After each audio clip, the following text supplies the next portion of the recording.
একটি প্রতারক চক্র 2015 সাল থেকে শুরু করে বিভিন্ন সময়ে 2016 সালের বিভিন্ন সময়ে তার কাছ থেকে 3,80,00,000 টাকা হাতিয়ে নিয়েছে। তাকে জিজ্ঞাসাবাদে সে জানায় যে এই বিবাদীরা তাকে একটি কয়েন, মেটাল কয়েনের ব্যবসা করে এবং এই মেটাল কয়েন অনেক দামি, এর সাথে বিদেশি বায়াররা জড়িত আছে। এখানে 30 লক্ষ টাকা যদি ইনভেস্ট করা হয় তাহলে সে 100 কোটি টাকার মালিক হতে পারবে। বাদী সহজ সরল বিশ্বাসে এই প্রতারক চক্রের খপ্পরে পড়ে এবং প্রতারক চক্রের অন্যতম হোতা গোলাম মাওলা, তার সহযোগী মানিক মোল্লা এবং ইউসুফ, বারি, শামীম অন্যান্য আসামিদের সহযোগিতায় বিভিন্ন সময়ে বাদীকে প্রলুব্ধ করে এবং বাদীকে বিশ্বাস জন্মানোর জন্য তারা একবার চাঁদপুরে নিয়ে যায়। সেখানে একটি গ্লাস বক্সের ভিতরে একটি কয়েন দেখায়, লাইটের সামনে এটা রিফ্লেক্ট করে, উনি সরল বিশ্বাসে এটা বিশ্বাস স্থাপন করে। তারপর এই বাদীকে নিয়ে এই বিবাদী চক্র সিলেটের শাহজালাল এবং শাহপরান মাজারে যায়। সেখানে গিয়ে তাকে শপথ বাক্য পাঠ করায় যে এই ব্যবসার কথা সে কাউকে যেন না বলে।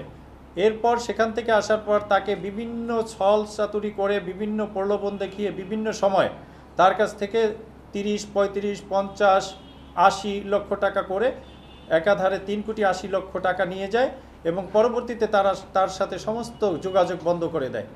এরপর বাদী বিভিন্ন জায়গায় দ্বারস্থ হয়ে কোথাও কোনো কুলু না পেয়ে আমাদের কাছে আসে। আমরা তাকে একটি লিখিত অভিযোগ দায়ের করতে বলি। সেই লিখিত অভিযোগের সূত্র ধরে আমরা প্রাথমিক অনুসন্ধানে এই বিবাদীদের তথ্য পাই।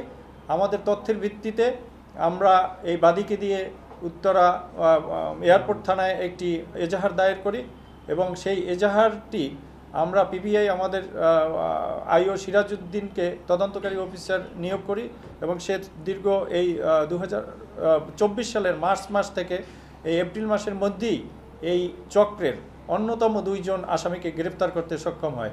এরা ঢাকা থেকে এই টাকা নিয়ে যাওয়ার পর তারা যার যার এলাকায় চলে যায়। একজনকে ফেনী থেকে এবং আরেকজনকে চাঁদপুর থেকে গ্রেফতার করা হয়। এখনও আমাদের অভিযান অব্যাহত আছে। আমরা সকল আসামিকে গ্রেফতার করার চেষ্টা অব্যাহত রেখেছি।